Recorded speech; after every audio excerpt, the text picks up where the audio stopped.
Everyone. Uh, this is a different stream by Fallen Wolf. Um,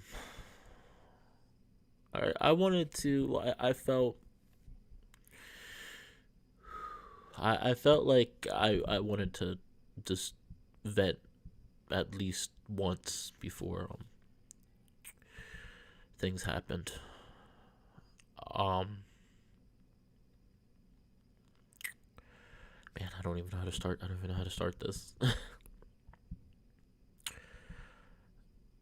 since um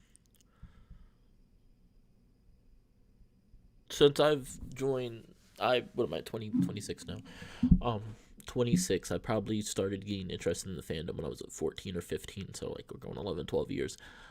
Um I didn't I guess let me explain to you my life story.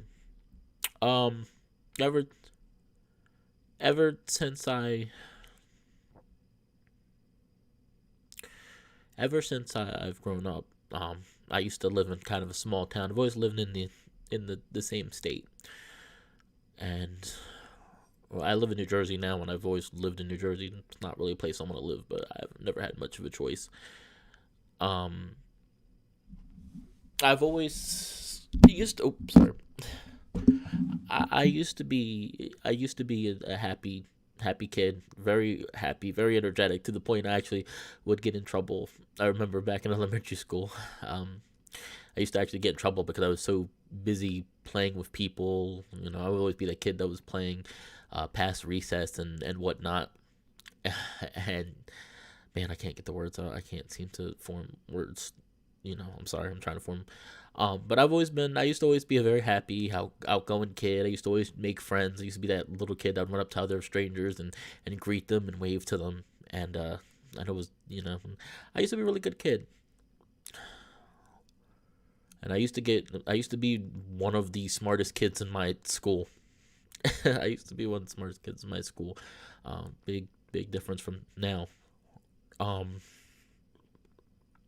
and still remember a lot of stuff I did in elementary school. Probably not the best things, but I enjoyed it, and a lot of people liked me, and I was always doing stuff. I was a lot skinnier back then. I was actually underweight back then, and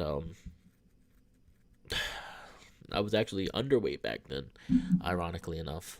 Um, and things were good. Elementary school was a great time for me. There was never really any issues of.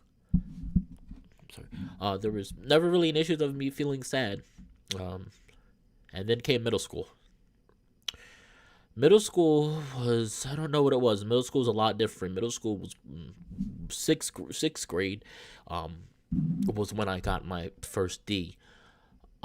I didn't know what it was. I couldn't seem to focus as much as I used to. Like, it's might being a hyper and energetic child.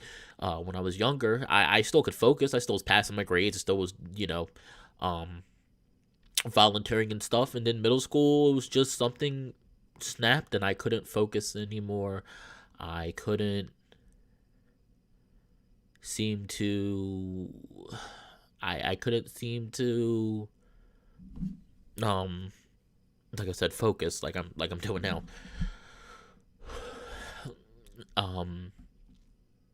Trying to figure out what to talk about. I mean, just gonna give you my life story, and I'm sitting here and I can't really think of what I want to say, and I want to tell you guys because this might be the last.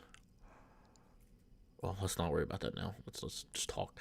Um, so then middle school came, sixth grade came. I got my first D, and I realized it was harder for me to focus on classes. I was having trouble focus. I was having trouble studying. Um, when I would get home, I would know I would have homework, and I would never do it. I would always.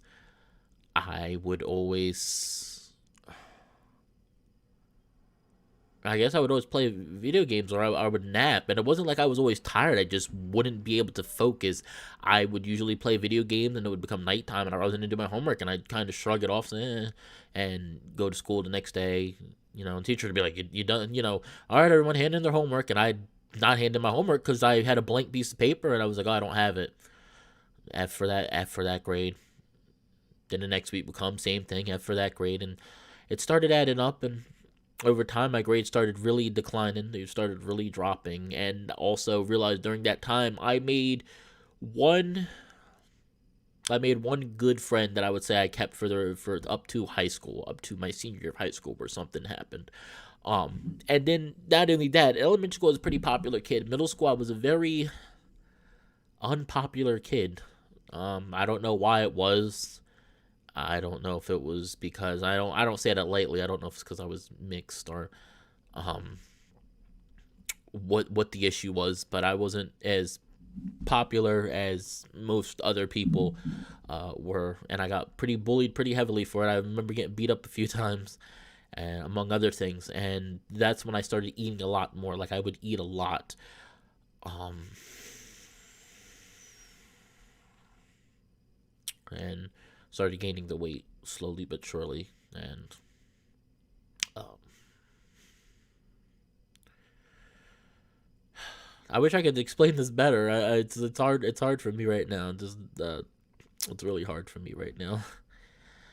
Um, I'm happy to see people here to see this. I know it's not. I know it's not the visual novel. I know you're not really. Yeah, I know you know you guys are probably hoping for a visual novel, and I'm sorry that probably probably won't be anymore. At least not for me. I mean, there's plenty of great creators out there. If if you guys want some, I know everybody says I'm great, but believe me, there's so many better people out there. There's Dirk the Red Panda. There's Okie Cookie. Um, there's Deckerlink. There's a few others. Blind Lude. I can't say his name. Blind Lude. Lewy. I can't say his name. That will be there to take my spot. That have been around since before me and probably be and definitely will be there well after me. Um, but basically, middle school was pretty bad for me. That's when everything started falling apart. I realize now that it probably was the start of me having depression and anxiety, but at that time I didn't really think about it. High school was another story. High school was another. I got bullied mercilessly. I felt like an outcast. I still had my good friend from middle school. Oh no, no, no. I forgot to tell you that middle school I had two good friends from elementary school that I lost in middle school. Everybody they kind of drifted their own way. They started hanging out with their own groups, and I kind of just did my own thing. I was always unique. I never fit into one cliche. I was never a geek, or I was never a geek or jock or anything like that. I always was just unique. I just always hung out with people that were happened to be from those different supposed quote unquote cliques. Um, then high school came. And like I said, I wish I could remember a lot of stuff. I think a lot of stuff I've mentally blocked from my mind to an extent. Um, then high school came and it got worse. The eating was getting ridiculous. I had gained a lot of weight, tons and tons of pounds. Um, very unhealthy. Um, I was having constant headaches. I was always feeling sad. Um, it was hard for me to speak my mind. It was hard for me to say anything. Even in classes, I would be scared to raise my hand because I'd be worried about people looking at me thinking I knew the answer. I was like, I'm damned if I don't answer the question because people think I'm an idiot, and I'm doomed if I answer the question because people think I'm the smarty pants. And it got really bad to the point my grades before I was getting usually A's, B's, and a lot of C's, maybe one D once in a while, and well, middle school I did get one F. I forget what class it was. I think it was a math class. I never was good at math. That's a thing about me. I've never been good at math unless it's like money math. I've just never been good in math. I never um could really do math well, which sucks because I know it's a big thing required in schools today.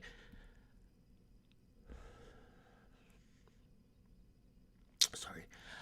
Um and then around freshman year of high school, when I was about 13, I found the furry fandom.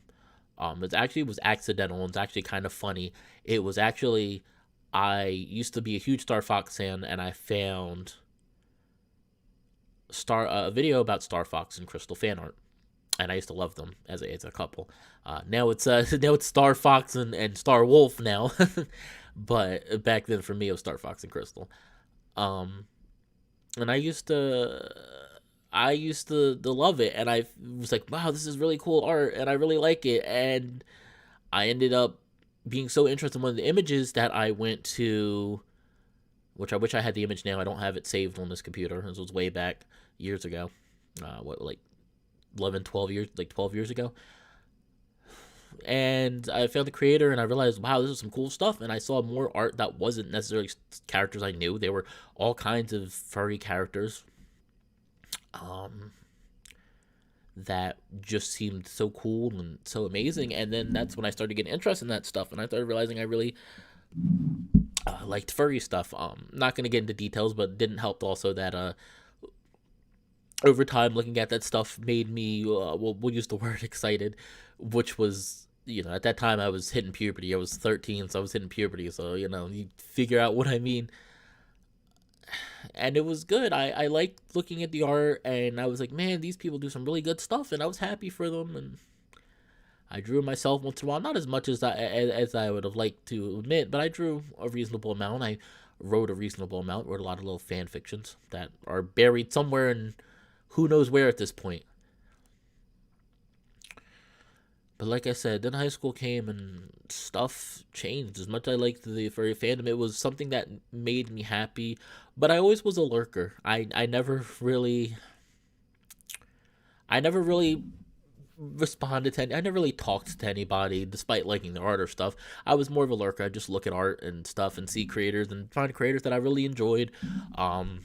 Just people like Gil Panda. I can only remember Gil Panda at the time. There's a lot more, and I think some of them I still do follow to this day. I can't remember the top of my list. Gil Panda's the biggest one I remember. She's again, I love her art so much. She's it's not even just the subject material that relates to me. It's just the fact that I really enjoy her coloring and style. But like, so then I got into high school and stuff wasn't going well. I was dealing with a lot of stuff. When I was in middle school, sorry, I keep going back to middle school and high school. I keep going back and forth. I keep going back and forth. When I was in middle school,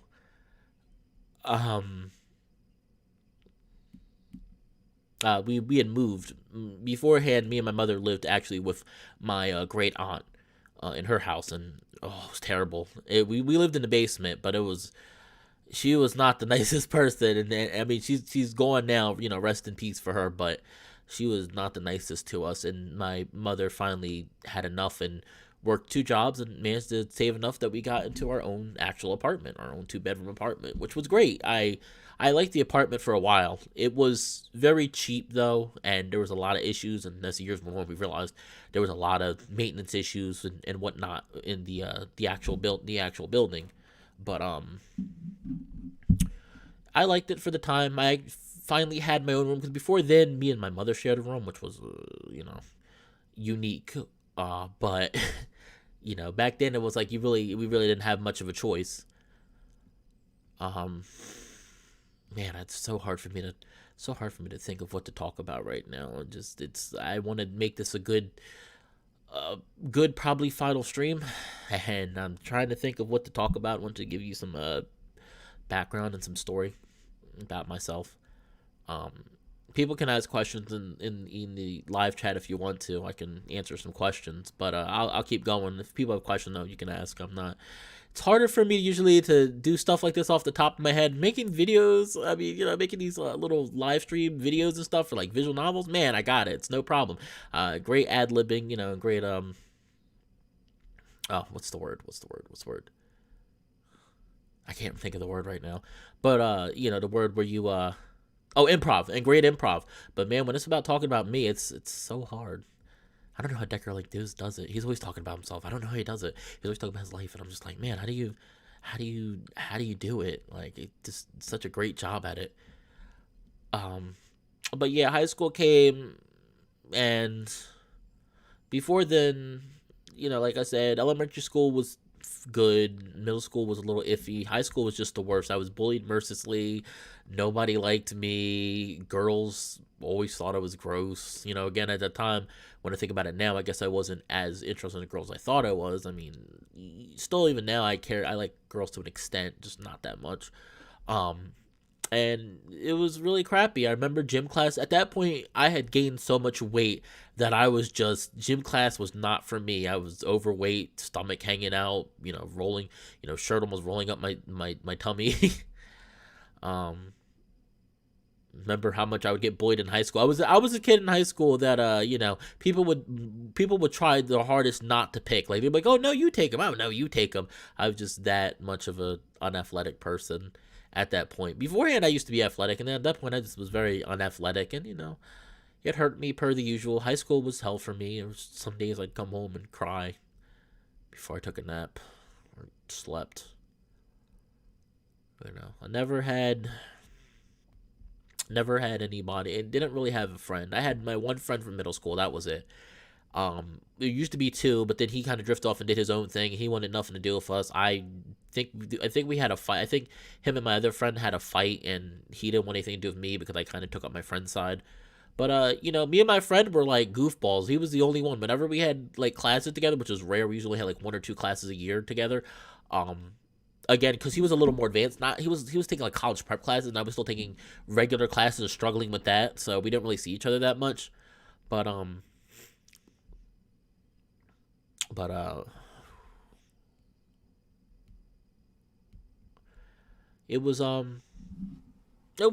it was rough, and it was hard. And I think part of looking at the furry fandom, even though I was a lurker, would kind of help me through that. When I look back on it, it was this magical world, and I'd always loved fantasy stuff. I'd always loved dragons and all that kinds of stuff. So there was always that going for me. It's ironic because I didn't make a fursona, actual fursona for myself until last year. Back then, you would think I would have. I never made a fursona. I was just happy to be in the fandom. It didn't matter that I didn't have a fursona. It didn't matter that I didn't have any real skill I was good at. It just was enjoying the fandom for what it was, and you know, it made me feel good. Then a lot of stuff happened that year. A lot of stuff happened over those years. I decided at the age of 14 that I wanted to get into voice acting. Uh, it was because I had been so into furry fandom, and I was like, "Oh man, imagine voicing these characters." And there, when I used to be huge into cartoons, I would look at it like, "Oh man, there's like cartoons, and people actually voice those, and they get paid to voice those. That's the best job ever." So I wanted to do it. I wanted to be the person to voice those characters. The person. I wanted to be the person that got to bring these characters to life, and so I worked hard at it. And June. It wasn't until, again, no, I was shy. I was bullied. I was like, there was always that small doubt in my mind that maybe I couldn't do it. But I wanted to try. I tried my hardest. I watched a lot of voice acting videos, and I watched voice acting videos. I rented books from the library. Our library actually had like acting books, and I would read those, and I would read the small two voice acting books we would over and over again. I'm sure how many times I took them out, they probably would have given them to me if I had asked. If I would have asked, they probably would have given them to me. But I was determined. It was something that I wanted to do. So finally, junior year of high school, I finally sucked it up. My third year of high school, I finally sucked it up, and I attempted to join drama club. I took an acting class. We actually had an acting class at my school, which was great. Um, and I joined. I auditioned for the role, and obviously it was my first year. I didn't really get a big role. It was like a small little kind of ensemble role. And even then, I was happy with it. I didn't mind. I was like, "Oh, it's an ensemble role," but I'm like, I get to have fun with it. I think the play was called Awesome '80s Prom, which was freaking great. We got to dress up to look like we were like from the '80s, and it was a lot big story with the prom, and we got to like make our own dances up, and I loved it. I had so much fun with it, and it didn't matter that, normally in high school it was almost like a persona. It was almost like a persona. Like I was like, this loser in high school, and then also made his prom. It's like I'm like this, Ironically, I played a nerd, but I didn't, never felt more cooler than playing the nerd I did in the play, because I was with people like minded. A lot of those people had wanted to get into acting. I didn't want to get into acting per se, but I did want to get into voice acting, which is acting. You still have to know acting to do voice acting. It's just a different form of it. So I had fun with that. At our school for the plays, we had our school for plays. We had it was always we had the winter or the fall. We had the fall always be a play, and spring would always be a musical. The spring musical was usually about March or April, like late March, early April, and the play would always be like late November. So, which wasn't long. Like that means we only had September, October, and part of November. But I loved it. I had so much fun with it. And then the musical for that year was Fairly Modern Millie. It was called. That was another fun one. The same thing. I got kind of a small role. I got kind of like a small role for that too, but it was actually a speaking role, which was great. I think I said like 3 lines, and I can't remember the lines right now. No, hold on. Trying to fix my shit. Uh, so that was so we had the little play, and that was fun. And then we had the musical. The musical, I sang one song. It was an ensemble song, so it wasn't like I had like my own solo song. I auditioned for that real hard, and again, I trained and stuff, and I didn't get the role. And I was like, that's fine. I didn't get the role. I'll get it next time. Like I was a little disappointed, but I wasn't overly disappointed. Back then, even then, I could suck up stuff better. I wasn't always like feeling like I was a loser that nobody cared. Um, so so then after that, same stuff, was dealing with school, and then junior year is when people start talking about. Junior year is the dreaded when people start talking about. It's the dreaded when people start talking about what are you gonna do in life, and that was hard for me, because yes, I wanted to do voice acting, but it was like something so unique. It was something so unique that people really didn't know about it. And when the minute I mentioned acting, they were like, "Oh, well, that's a really hard thing to get into," and it's like it's a really hard thing to get into, and are you sure you want to do that? And da da da da da. And it was, and it started making me have doubts, and which is not good. I started having doubts. I started saying, maybe this isn't for me. Maybe I can't do this, and started building and building and building. And I would just keep thinking. I said, "Are you sure I can do this?"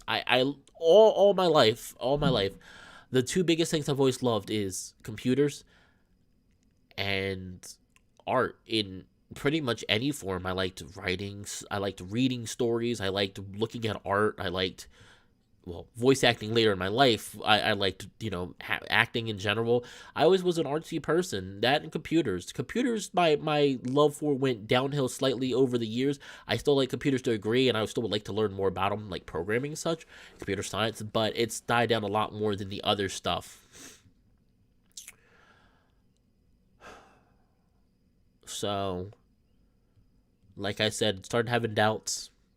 Senior year comes, and that's really when shit hits the fan. That's really when shit hits the fan, just in general. That's when they're like, okay, you have to have a set goal in mind. What's this year going to be about? High school is pretty much like you're building this foundation. High school is when you start building the foundation, and the senior year is like when you're putting the last block on that foundation of what you plan to do with your life, supposedly, of what you plan to do, how you're going to go meet that goal. It's almost like you have the foundation, you're building the blocks, you're trying to figure out what blocks are you going to use to build this foundation, and then senior year is like, all right, you're putting the finishing touches on. Nobody I could see was really sorry. Nobody I could see was really rethinking what they were going to do with my life. And high school was just the senior year of high school. I'm freaking out. I'm jumping around. I'm like, oh man, what am I gonna do? I wanted to go to university. Of course I did. Everybody wants to go to university. I wanted to go to university, but I always was from a broke family. My mother was a single mother, and I wanted to go to university. And she told me, she said, I can't afford it. She couldn't afford to get the loan. She didn't have good credit. I couldn't afford to, get a loan myself. I was still technically underage, and even when I got age, to get credit, you need good credit. That's the funniest thing about the world. In order to even get any sort of credit, you have to have good credit to start off with. So, I was upset, really upset. I really was hoping to go to a fancy university, some fancy acting school, to become, I guess, an actor. So that kind of killed me really hard, and the bullying was still going. And senior year didn't help because throughout my high school years, I kept failing math over and over and over again. I would try my hardest. I would stay after class. I was determined to make sure that I graduated with the rest of my class. And every year, and every year I would fail. F, F, F, F. And it was so disheartening. I was like, I don't know if anybody has ever seen the oops, really back. The Simpsons episode, the old one where Bart was really trying hard to pass school one year, and he tried his hardest, and he still got an F. And that's how I felt. That's how I felt. I would try my hardest. I would give my all, and then I would still see F, F, F. And I didn't know what I was doing wrong. I was staying after classes. I was seriously listening to what the teacher said, and it just was something about when I had that piece of paper in front of me, when I had these tests, I couldn't do it. I couldn't remember what I had learned. Half of the stuff would just leave my brain. I couldn't remember. Maybe it was anxiety. Maybe it was just I was dumb. At that time, I just thought I was an idiot. I thought maybe, I had an issue with me. I had so many times, throughout my high school, I was put in a few remedial classes. Remedial, to be kind, is classes for, special needs kids. Mainly I was put in it for math because my math, no matter what I did, I couldn't seem to pass math, and they thought that maybe I had special learning disability.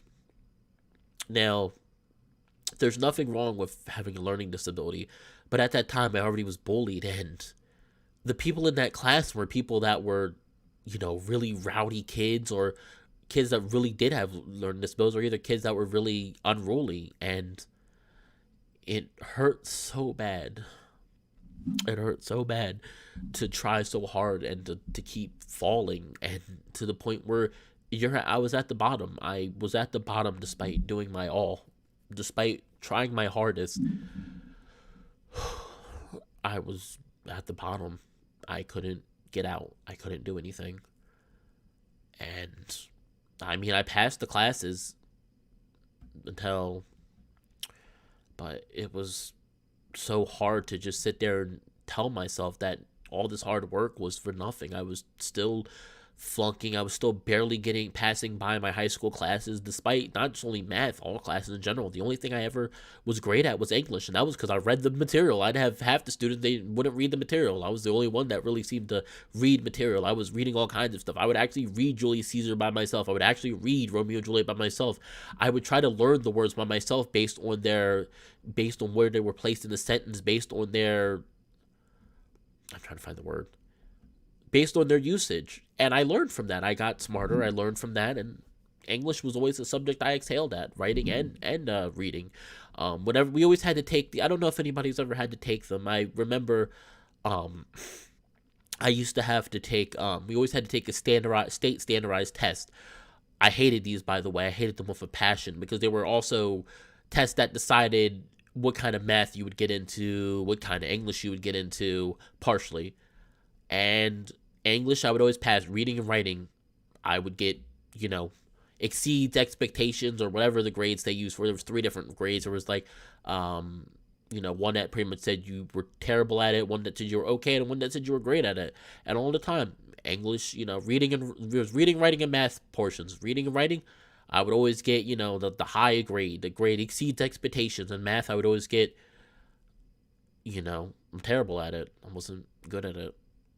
Occasionally I'd get some answers that I would lie, I would lie my butt off of why my answer was right, and they would raise my grade to an average. But most of my grades for those tests were terrible for math. So we hit senior year. Like I said, I was freaking out. I felt useless. I felt like I wasn't doing anything. I felt like that I was just not going anywhere. Um, Everybody was, talking and ranting, talking and talking and so excited. They were like, everybody was going to these fancy universities, and it wasn't, somebody would be like, oh, I'm going to blah blah blah university for computer science. Their grades were great. They were having like 3.5 GPAs. If you don't know, most colleges now want you to have a 3.0 GPA, which is a B, and I had a 2. I probably had like a 2.5. So I wasn't really getting into any fancy colleges. I was probably wasn't getting any university as a whole, especially with the fact I didn't have money to go to university. So, senior year, I just felt down. I was like, everybody's cocky about where they're going, and I was gonna try to go to community college, and there's nothing wrong with community college, there's nothing wrong with community college, but at the time, I felt like it was a failure. I felt like only people that go to community college are the people that have no choice. And I know that sounds weird because it is true what it is, but for me, that just felt like an insult. It felt like I should have been better than that. I should be able to. It felt like I should be able to go get further, to go beyond the distance. So it really killed me inside, and I think it also didn't, like I said, that anxiety and depression. So that anxiety and depression just kept building and building and building. It was like this big dark cloud in my brain. So already, while struggling to make sure I knew what I needed to know for materials and try to make sure I get the best grades possible to raise my GPA as much as I could before the end of the year, depression and anxiety just filled that whole brain section. I had very little brain space left to actually think, to actually have thoughts, and it showed. My grades tanked. My English was dropping. My teacher's were was going on, and me being stupid at that time felt like, me being nervous or whatever was something wrong with me. So I'd be like, I'm fine, I'm not, I'm like, oh, teacher, I'm not sure. I didn't really read it, as I didn't really read that much, and the teachers would nod their head and just mark it down as I mean, it was already a bad grade, but they just kind of nod themselves and move on to the next student. I mean, I wasn't the only student who was not good at English. It was, surprising because I always used to have been good at English. So, from anyway, the senior year grew closer. I even took a study hall that year to make sure that I took a study hall as one of my free periods to make sure I could focus on getting my homework done, because I knew how I was when I got home. The depression and anxiety just got to me. The bullying got to me, and I'd go home, and if I didn't cry, I'd just kind of go in this daze where I'd just sit there and play video games, or sit there and read some kind of comic book, or read a book instead of focusing on what I needed to focus on.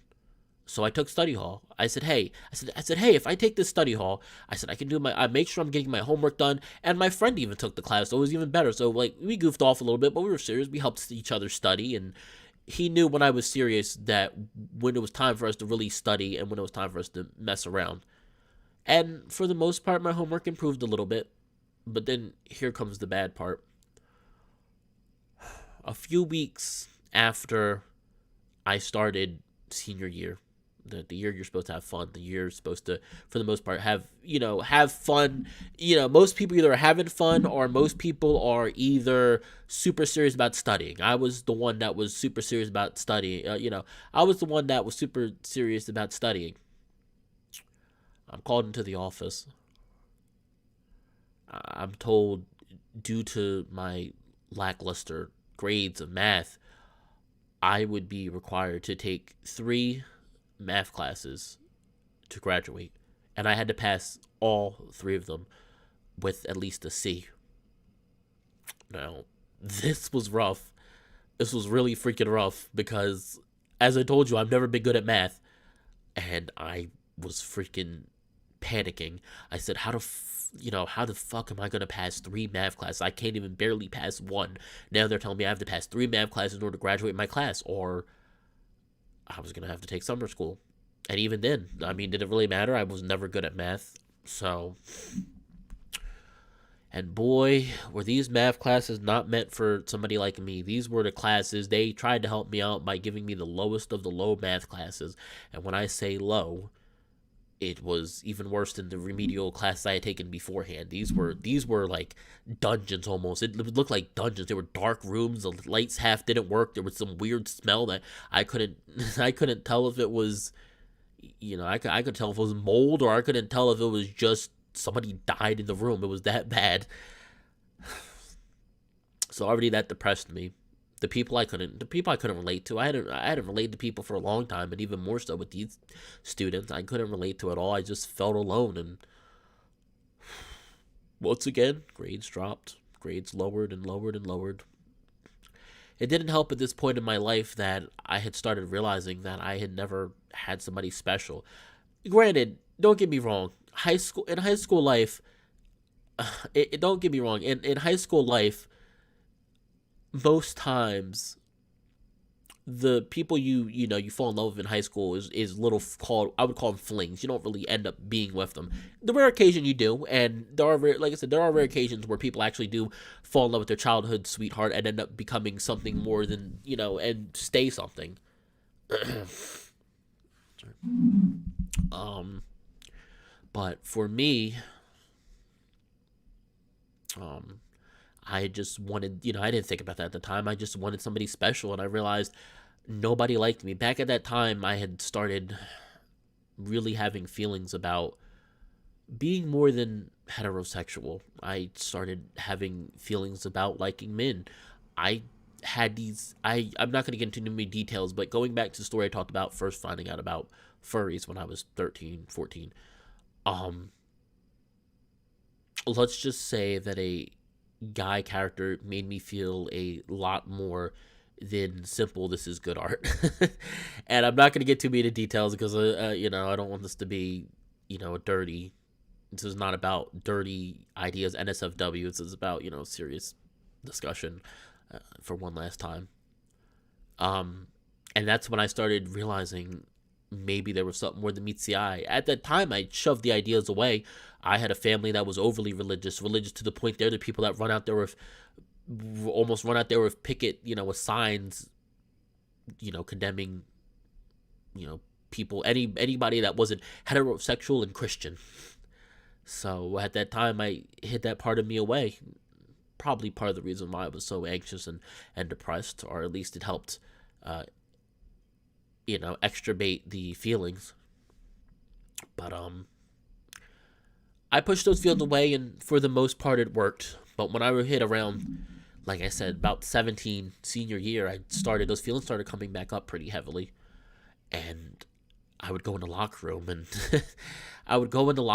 and start noticing more stuff. Granted, like, don't get me wrong, back then in high school, you're not showing anything, but I would notice stuff, and it made it even harder for me to pass my classes. I was so confused about these feelings. I wanted to tell somebody. At that time, I was very close to my grandmother. She actually lived in the same town as me and my mother. Though we lived in an apartment complex, but she lived in a house a little further away. About not that long, about 10-minute drive. If I walked, it took about half an hour to walk there. And at that time, my grandmother was usually the one I talked to. My mother was usually busy working 2 jobs. She'd work a morning job, get a little few-hour naps, a few hours of sleep, and then run to her nighttime job, finish her nighttime job, have about 2-3 hours before she had to run to her morning. So she was usually busy, and with the way our family was, I didn't feel I could really talk to her about these feelings much. And my grandmother, I was worried about telling these feelings to too. But she was a lot kinder, and I thought maybe I could talk to her about it. And when it got close to time for me to want to talk to her about it, she had a stroke.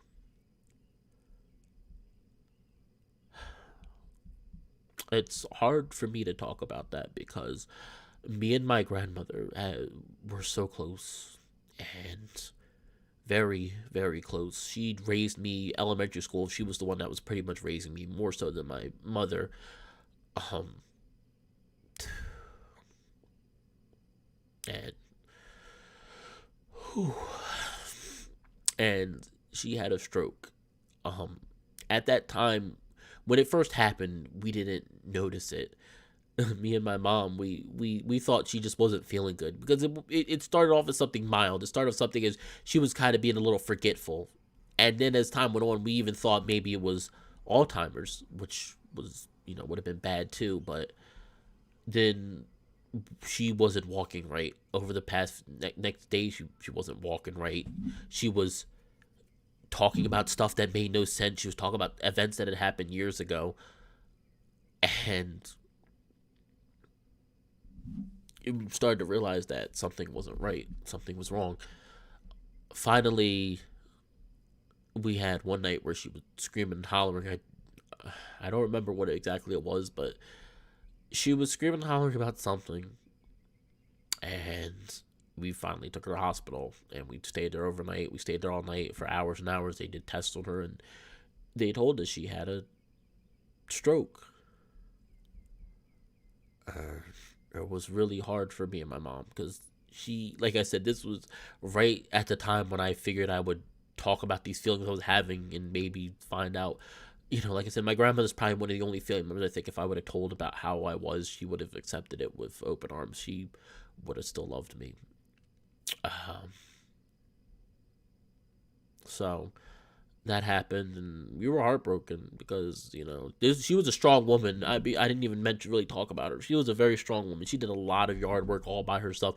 I used to help her a lot. She was a very strong, independent woman, and now she was bedridden. And like I said, me and my mom were poor people. We wanted to give her the best care and even maybe take care of her. We didn't have enough space, and mom couldn't. And the heartbroken decision that we didn't have the space, we couldn't take care of her.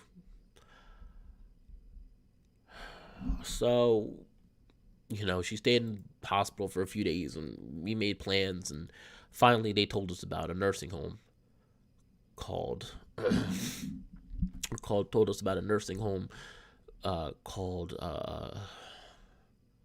Metaview. It was called Metaview, and it was a horrible, horrible place, and I was heartbroken because it just was not a good place. I'm gonna put it lightly. It was not a good place, and she was stuck there.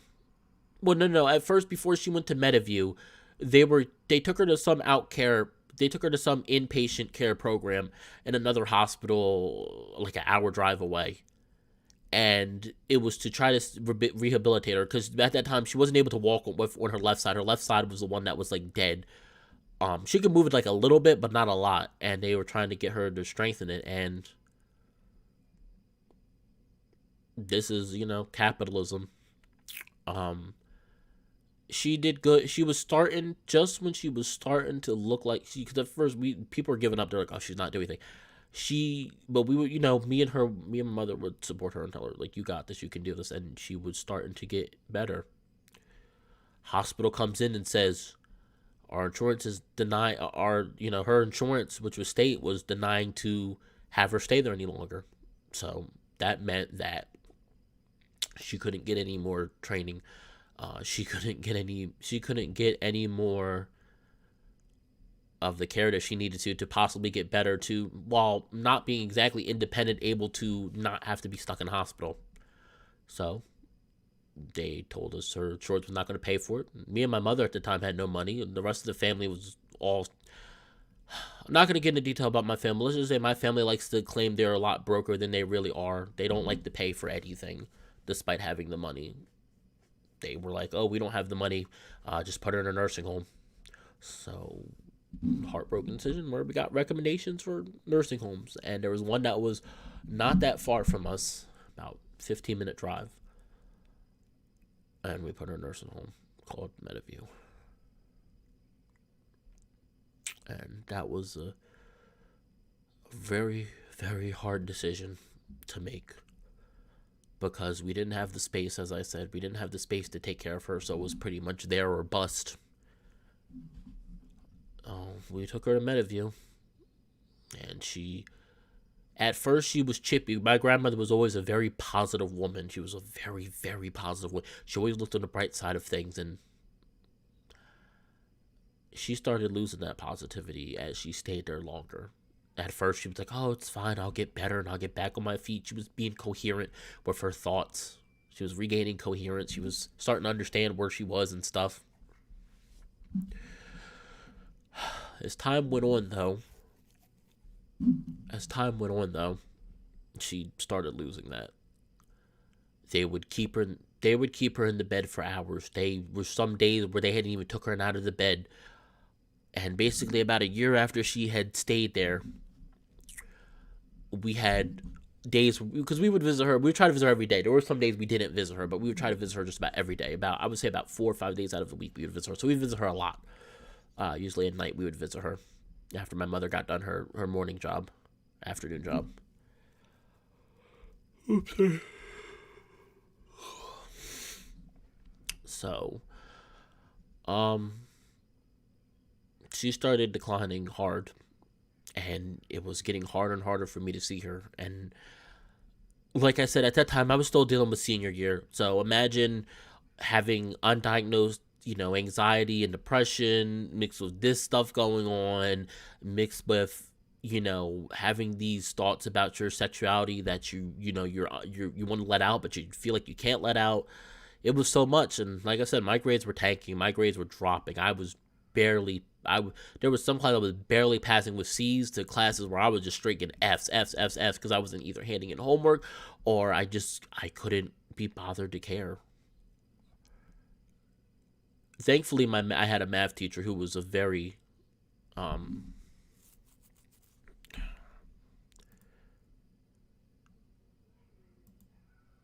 sorry. Thankfully, I had a math teacher who was really nice, and actually her son actually was at the school, who was in drama club, who happened to be in drama club, and she was really nice. She was always helping me. She would be willing for me after lunch.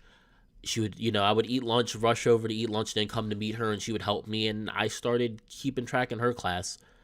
But again, 3 math classes, all the stuff going on, it was so much. Whew, it was so much.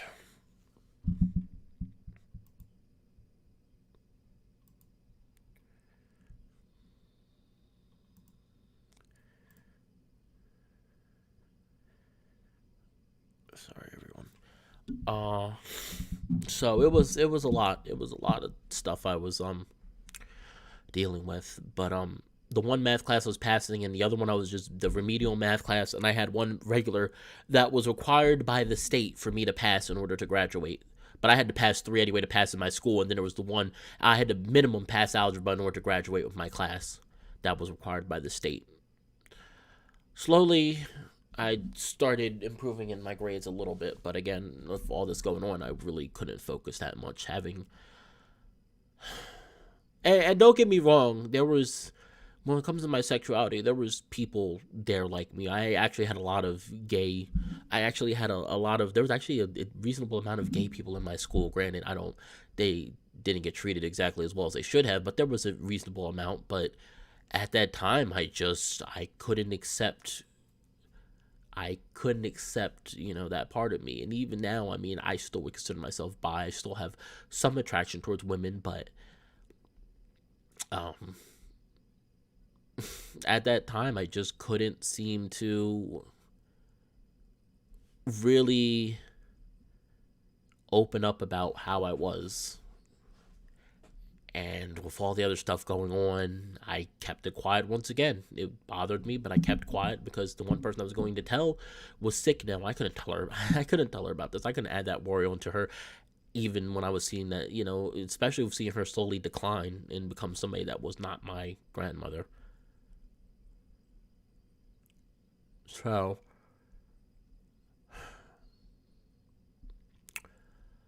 finally, it got to the point where I think it was about a year after she stayed there. Um, I think this was around the time I was about to go into. I was almost graduating. Well, senior year I graduated. Let's finish senior year. So senior year, I went through everything. I was doing papers in English. I was even failing English. I was failing papers. Um, I've always loved writing, but I've never really been good at the technical aspects of it, and even more so what was going on. I couldn't stay focused. I was failing. We had what was called a research paper. I'm sure everybody's done a research paper, and I did terrible at it. And did terrible at it apparently because I left so many, you know, things out of it. I just, it was a lot, but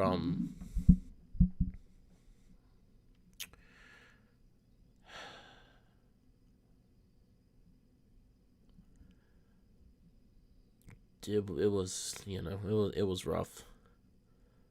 Um, but anyway, I like I said, I kept going, and I later on during the year, after about a month of me being at school, I was told, thankfully, that they would make an exception and they would allow me to only take two math classes. I guess even they figured that three math classes I have to pass is going to be impossible. Two is a lot harder still, but it's better than what I had. So of course I accepted. I said I understood. So I only had to take two math classes. So that was, a good thing. I was like, okay, I only got to take two math classes. I might be able to get through this year. I did my grades. I did the homework whenever I could. I tried to ask questions, stay after class, and slowly I kept just enough of a grade to pass my math classes. English, I was failing at. I got through with a D, I think, my senior year. And English, reminder, English is my best subject. I'm great at it. All the other classes were basic. I can't remember science and social history, social history, social science, whatever it's called. Social history, I can't remember. World history, whatever it's called. Anyway, U.S. history, whatever it was called, I had to take. I passed that pretty well. That was pretty much a simple, because that was always a class where pretty much it was like, just take notes and you're good. And that's what I did. I made sure when the projector was going off, I took notes, and that was it. So I took the notes and passed that class, and most classes I did pretty well. And I mean, well, not well. I barely, I scraped by the skin of my teeth pretty much senior year, but I passed. And for some reason, I still wasn't happy when I pretty much was close to the end of the year, and I figured I was gonna graduate. I started really hating on myself. Depression, anxiety started hitting me hard. Um, I started really hating myself. I started doing things to my body that I never really talked about before. Um, Started hitting myself a lot and just hating myself. I hated myself so much. I was like, I not normal. I should be going to some fancy university with all of these other students. I should be going to university with all these other students. Should just be normal, I guess would be the word. And I know people say that normal is underrated, but sometimes you want that normalcy to an extent.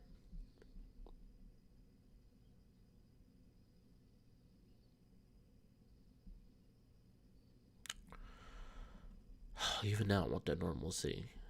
But so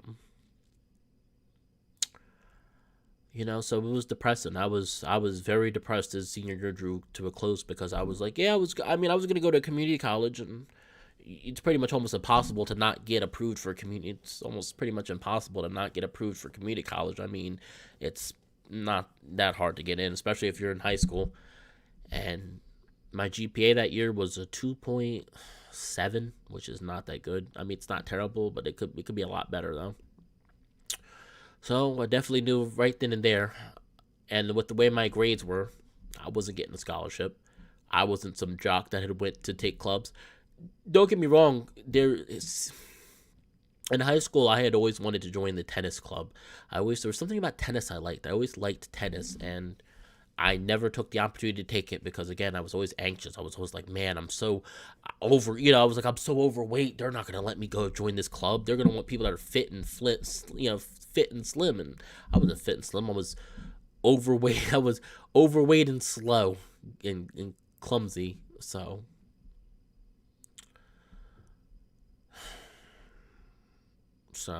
senior year comes to an end, and prom's coming up. This is the best story I can talk about. Not done with all the sad stuff yet. Like I said, if people don't want to stay and listen to it, I understand. This is just something I want to talk about and try to get people to understand before I probably won't be back. I'm not gonna, probably best not to really get into details about why, but this will probably be the last time you see me for a while, or if ever. So, anyway, back to the story. Senior year, there was this girl that I had liked since junior year. The end of junior year, there was this girl that was in our club. Her name was Sam. She was great. She was perfect because she was a little on the bigger side. Not overly, like, believe me, she was not. She was not obese. She was a little on the bigger side, but she was so beautiful. And like I said, at this time, she was so beautiful, and she was very, despite her size, she was very, very flexible. She did dance. She had done dance for years, and she did dance even during that. Um, Senior year, this is another thing. Everybody runs around at senior year. It was almost like those stereotypical movies where like everybody's running to get somebody, and like certain people couldn't get certain people. Nerds, couldn't get people, or even nerds were getting like the nerdy people, and then jocks were getting the jocks, and the tech wizards were getting, what I mean. Um, and so I was never fit in one of those cliques. I couldn't find anybody. I tried and tried, and I was just like, nobody wanted to go to prom with me because I was, that much of a loser. I had nothing going for me. I wasn't special. I wasn't good looking. I mean, look at me now. I'm not good. Look at me now. I'm not good looking. Nobody wanted me. So I started getting depressed again. Well, extra depressed, and just, and there was even a few guys that I had wanted to find the courage to ask out that were really nice guys that I really found attractive. And again, I couldn't let that part of me out for some reason. I was just feeling like I was something wrong with me because the way I'd been raised was told it was wrong. So I couldn't get that part of me to come out and say, hey, this, certain guys that asked them out. So I finally found the courage to ask a certain girl out, which her name was, I just told you, Sam. I found the courage thanks to one of my friends in drama club, and I asked her out. And it was on, she said, of course. And I was so surprised. I was like, really? You're going to go out with me? Because she was beautiful. She was a beautiful woman, a beautiful girl. And I was, this 18-year-old idiot who still was still fumbling over his words, like, still acting like this was like, still acting like this was middle school when you give flowers to a girl and you're like blushing and stuff. And I was acting like that, but it felt good. Like somebody actually said yes to when I asked them out, and I felt like, and I was happy during that time, even though despite what was going on with my grandmother and stuff, during that time close to seeing, almost closer to prom, I was so happy. I was like, oh my goodness, I got somebody and she likes me, and she acted, it felt like it was more than a prom date, and she wanted to be boyfriend and girlfriend. And I was happy. I was overly happy. I was so happy. I couldn't stop. I was always thinking about her. I was always sending her little cute notes and stuff. I'm a romantic at heart, and it was great until prom. So during our time planning, she decided to get a limo, of course, for us and a few friends from drama club. And that was fine. I was happy with that. We all split into payment, and we were gonna take great pictures at prom and all that stuff. And so prom comes. Let me get off the bat that I was running a little late to her house. I told her I was so sorry. My mom was having trouble finding the location. We were about like 10, 15 minutes late, which sucks, but it's not that bad. We finally make it to prom. She was worried. She's hugging me tightly because she was worried, I guess, that I was going to bail on her. And I was like, I would never, I told her, I was like, I'm going to bail on you. You're beautiful, and you're beautiful. And oh man, look at me. I really liked her, and it was like beautiful, and it was so good, and took pictures and of us in our outfits, and I rented a nice tux. I had wanted to buy one, but again, my mother was poor, so that wasn't happening. A nice tux that fit me, and for once, one of the few times in high school, mainly senior year, I felt like a normal guy. I felt like everything was going to be fine, And I feel like I honestly did have feelings for her. Like, I really did have feelings for her, but so prom comes. It was at an aquarium. Surprise! It's an aquarium. That's so original. But I didn't care. We were going to the aquarium, and I was happy. So we get to the aquarium, and as soon as our feet get into the aquarium, she goes off with her friends. Now, me at this time is not thinking anything. No, me at this time, I'm not thinking anything's weird. I'm thinking, okay, she wants to go spend some time with her friends. That's fine. I'll leave her alone. So I left her alone. Met my like one of the only other friends I had at the school, guy friends that I still had that talked to me in high school, and I went and hung out with him for a while. It's an hour later. I still haven't seen her yet. So I'm like, okay, maybe I should go walk and make sure everything's doing. Hold on, I'm trying to make sure the stream's working. Okay, just the stream's working.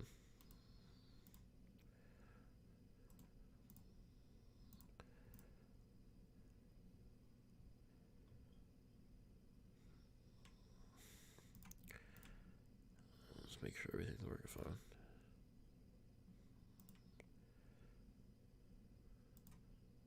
Okay, everything is working fine. So I end up going. I'm sorry. So I end up going after about an hour. I said, okay, something's not right. So I end up going to talk. So I end up going to talk to her. I see she's at a table. I walk around. I can't find her. I see she's at a table with a few other people, including a guy. I think it was one guy there. It was like the rest of her friends she'd been hanging out with and one guy. And they're sitting at the table. I'm like, okay, let me get some food and let me sit with them. So I go and sit down at the table. Before my butt even hit the chair, she's suddenly done with her food. She picks up her plate and she leaves. Her friends pick up their plates and they leave. The guy picks up his plate and leaves. And then when I start thinking, something's not right here. Something is very, very wrong. So, at that point, something's wrong. I know it's wrong. So, I go to find her alone. See, she's with her friends. It's about another half hour later. So it's been almost 2 hours of prom. Haven't really got to dance. Haven't really got to see much of anything because she's busy, supposedly avoiding me. And I tell her, I said, hey, Sam, can we talk for a little bit? Because we also had to get pictures taken. I also wanted to get pictures taken by the, photographer to remember it by. Sorry, it's probably going to cry. It's really hard. It's really hard for me. Okay. It's nobody important. So I go to. Sorry. So I go to talk to her, and I said, Sam, is there something wrong? I feel like you've been kind of avoiding me, and it's kind of noticeable.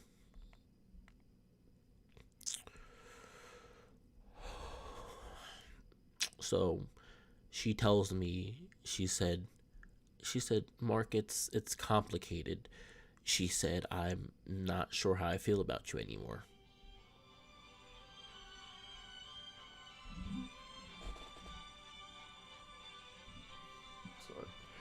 She said it's she said it's complicated. That she wasn't sure how she felt. She said she also was hurt by the fact that I was late. I want to remind you that I was 15 minutes late, 10 to 15 minutes late at the most. So it wasn't like we were going to have the whole thing ruined. So she was like, I just don't know. She gives me crocodile tears. I've cried enough to have known what crocodile tears were. It was like one or two little small tears falling down her eyes.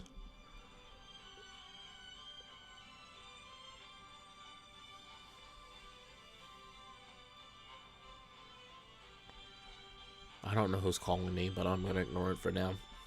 Problem. So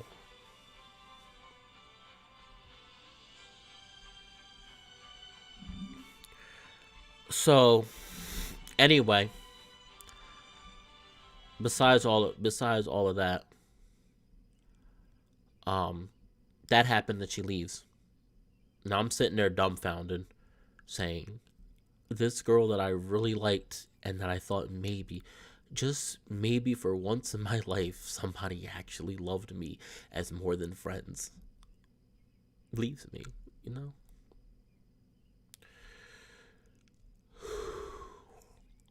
And once again, I'm reminded that nope, nobody loves me. Once again, I'm alone.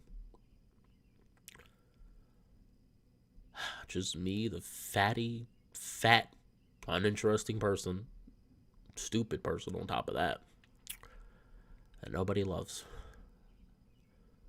So I held my own as best as I could. I went somewhere. There was a little theater that played like little weird like animal movies or something. Not animal movies, but like they were like little like you know, like when they play stuff with like animals swimming and stuff, but it's like actually like HD quality and like a big theater screen. I went there for a while. There's nobody really paying attention. Everybody was busy dancing and sneaking drinks into their, liquor into their punch and stuff and sodas. I go there and I let tears fall down my face. I didn't cry, but I let tears fall down my face. And I said, I said, once again, thought something different would change. No, nothing changed. The same old shit. Basically, this girl used me to get the prom. Couldn't just tell me straight up. It would have been even. I would even felt a little differently if she would have told me straight up. She said, I'm just really doing. I really just want to go for you. I just want to go to prom. I would have even then. I would have been like, okay, that's fine. You want to just go to prom? I just want to take somebody to prom with me. If you only really going for the prom, I don't mind. But to lie to me and act like you really loved me, and then to find out you just wanted to go to fucking prom. And a reminder that I was still a virgin at this time. I'm 18, still a virgin. And who's calling me?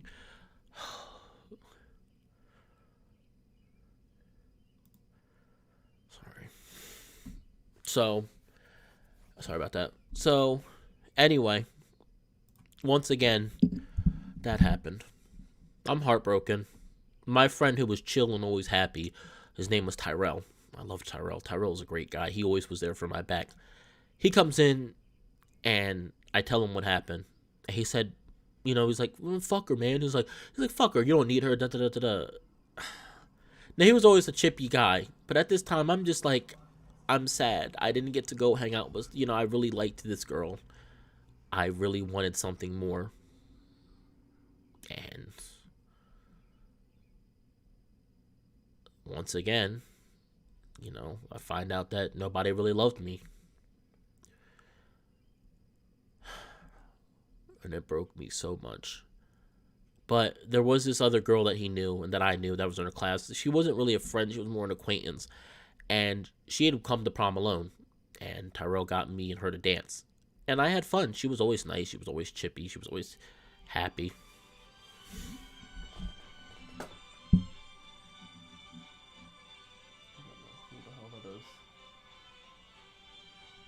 I really don't know who the hell it is.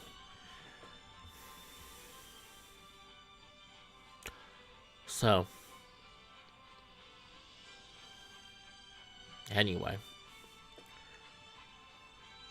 me and this person are dancing, and it made the night a little less bearable. It wasn't a complete waste of time. I actually started not exactly smiling, but not frowning my face. So, and then we were supposed to get pictures taken. I went back to her. I sucked up the courage and said, "Can we at least get pictures taken?" She says no. She don't want a picture with me. So that meant the money that we paid for to get professional pictures done was a waste of time. So that was fun.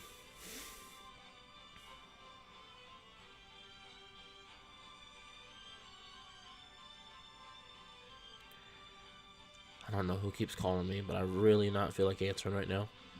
I think I know who it is, but I don't want to answer right now. So after that, prom's over. Everybody had a good time. Some people are a little drunk, you can tell. But again, the school was a little more understanding. I guess they figured, hey, it's senior prom. That shit happens. Um,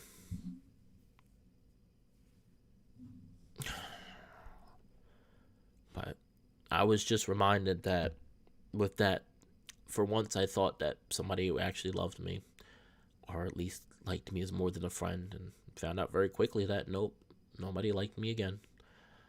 I got depressed.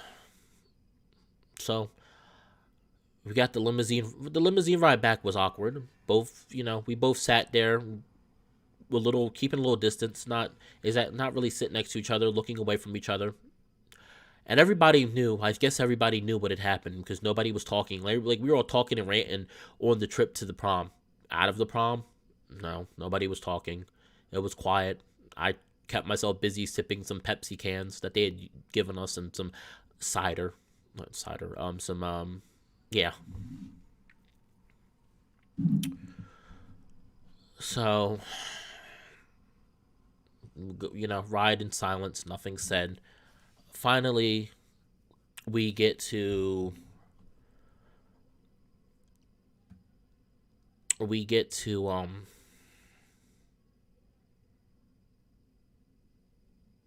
sorry. Um oh man, it keeps buffering. Sorry, the thing keeps buffering. We head back to her place because mom was supposed to pick me up from her place in the limousine. We all were supposed to be getting picked up. Back then, I still didn't have a car. Funnily enough, I never got my license until actually just recently, 25. Um,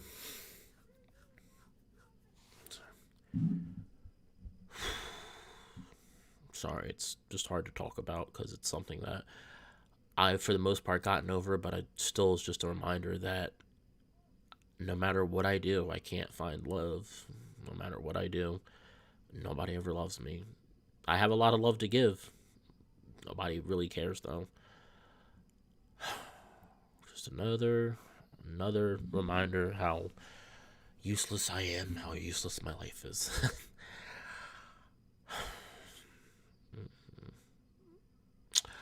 Here's another story for you guys. This is probably fun to hear about, and it's pretty much just a reminder how useless I am. I am 26 as of April, and I'm still a virgin. That's fun.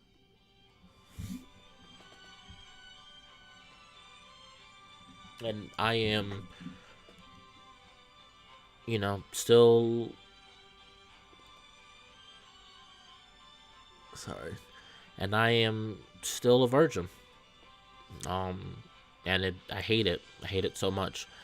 It's not because I think that I have to have sex at my age, but it's just the fact that being that old, usually to me, when you do something like that, it means something more than friends. It's a connection almost. And to think that I've never had that connection with anybody, nobody has ever wanted to have a connection like that with me.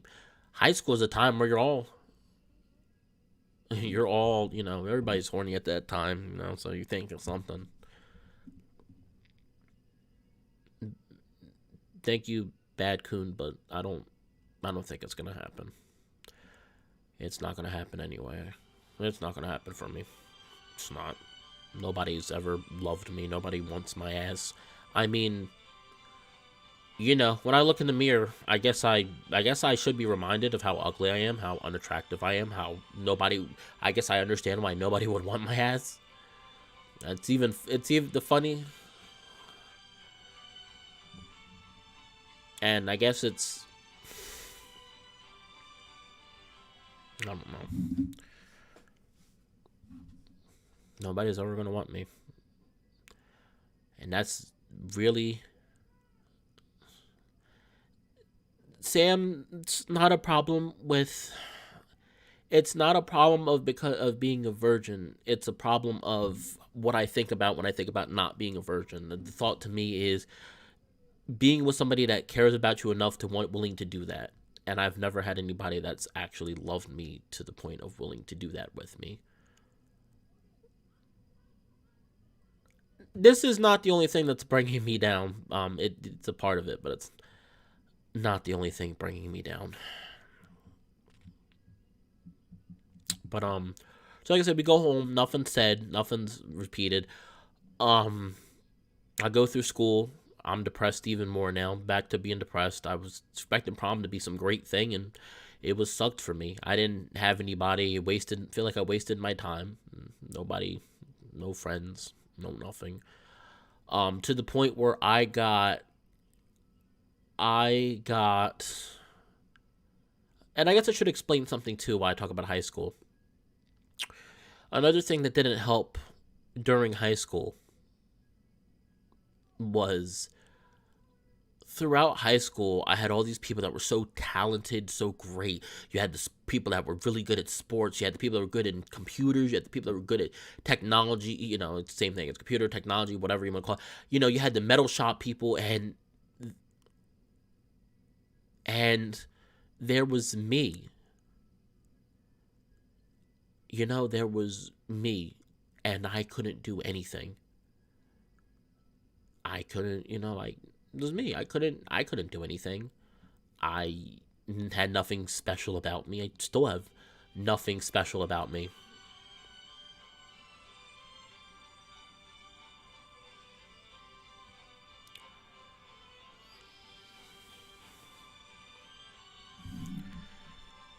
Sorry. Just trying to figure something out. Okay. Um, it's hard for me because I look back on high school even now, and I just think if I would have been more productive, if I would have sucked it up with this anxiety, with this depression, or if I would have found out what I had sooner, if I would have had a parent who actually believed in mental illness, because I have a parent who she does not believe in mental illness. She believes in it now because she got it, but during those years she didn't believe in it. And sorry, and I just I just tell myself every day I would give anything. I would give any price asked of me to be able to go back in the past and make myself somebody worth something. When I see all these people in the fandom even now that are so talented, that are so skilled, that are so popular, and yeah, it sounds greedy, yeah, it sounds vain, but I would love to be one of them. And maybe if I had done more in my past, even as late back as beginning of high school, I could have trained and I could have been somebody.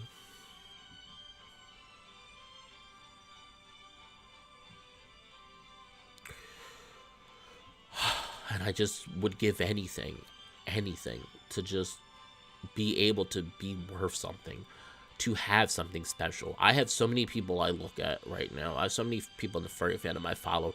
There's Sonic Fox. I mean, you have people easily. Everybody has something they're good at. Sonic Fox is good at. Sonic Fox yeah. Sorry, Sonic Fox. They're good at fighting games. You have Majira Strawberry. He's good at being funny. Zillion, whatever his name, I can't remember his name now. People probably know what I'm talking about. He has a YouTube channel. Oh, Imaginatively Unimaginative is his YouTube channel called. Um, he's good at drawing, and all of these people are going to school. They're, or went to school and they got their life set for them. They're set for life, and I'm not. I'm somebody like me. I'm not set for life. I'm probably going to end up dying working at the company I work for. The company I work for being Walmart. And I hate it there so much. And I'm just like, this is what I'm worth, I guess. I can't do anything. And it hurts to think that. It hurts so bad to see all these talented, skilled people, and famous people, and people who are set for life, people who have found love, people who are married at this point, before, at 22, 23. Nobody's really, I know, is married at 18, but 18-year-olds who are more skilled than I will ever be in my entire life, even if I work now. And it kills me inside because I want to do something. I want to write. I want to draw. I want to do it seriously. And I have to tell myself that it's probably never going to happen, that I'm always going to be crappy. I'm never going to be good at stuff. I've seen people with fursuits. Yeah, no, fursuit doesn't make you a person, but just an example.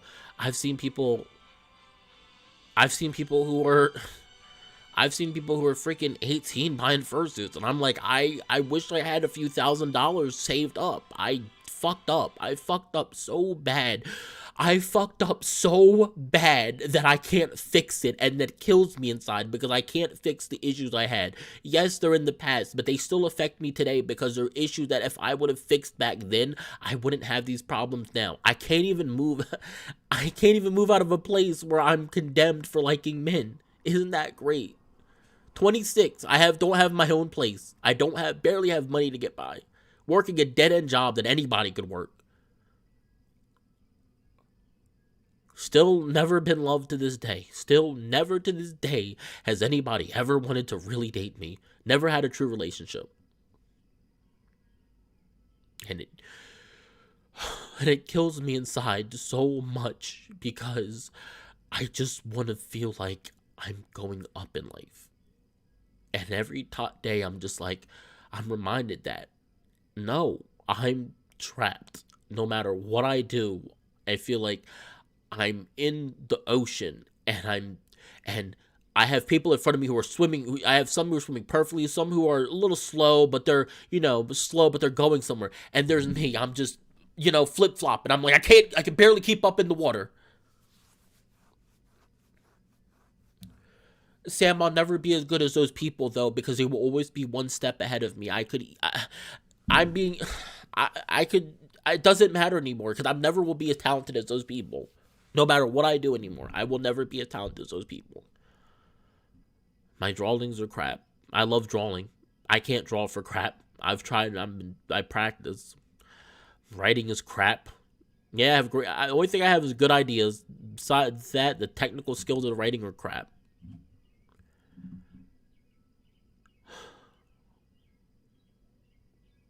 And but let me finish the story and we'll talk about it. So, all right, blah, blah, blah, senior, we'll skip that prom. So anyway, graduation comes. Somehow I just barely managed to, oh, and that's another thing, real quick, I'm sorry. Everything I feel like I just fail at. Even my videos and my streams. And I feel like because I don't have fursuit, or I don't have some fancy furry thing, or I don't live in my own place, as you can see, my room is extremely tiny, so I'm limited with my recording area. I feel like because of those many things and more, I will never get to the level of being somebody that people really look up to. People watch me, but there's so many better furry... Hold on.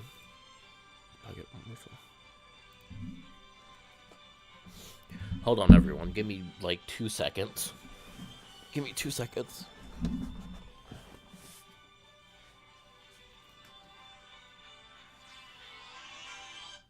Hello? Okay, I'll be right there. Bye-bye. Give me a few minutes, everyone. Just give me a few minutes.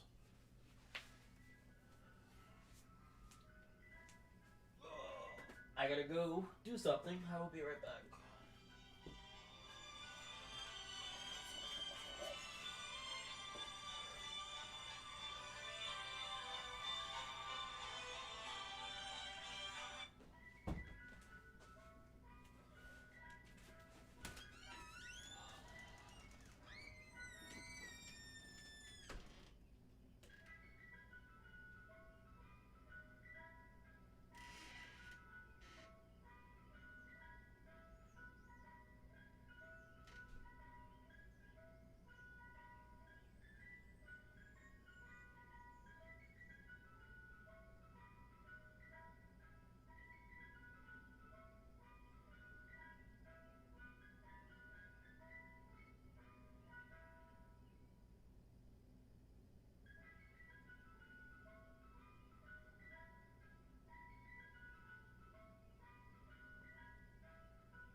Okay. I'm back. Where was I? So, um, but like I said, it's, I, I love the furry fandom. I really do. But it's so hard being me to even get full enjoyment out of it anymore because there's always somebody so much better than me, and everybody has something they're good at, and I don't have anything I'm good at. Bad Coon, no, I can't. Nobody wants to collaborate with anybody unless you actually have skill. I don't have skill currently, so unless I get skill somehow, nobody wants to cooperate. The only time people want to do trades or collaborate with people is when they're actually good, and I'm not good. I'm pretty crappy.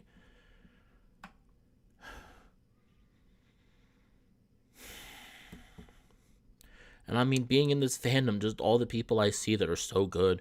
Like I said, imaginatively unimaginative, Majira Strawberry, Fluke. Just a lot of people that are talented, and I'm not. I'm just unskilled at anything. I can't do anything, right? I don't even. I mean, those are people like that that can make friends. There's people like that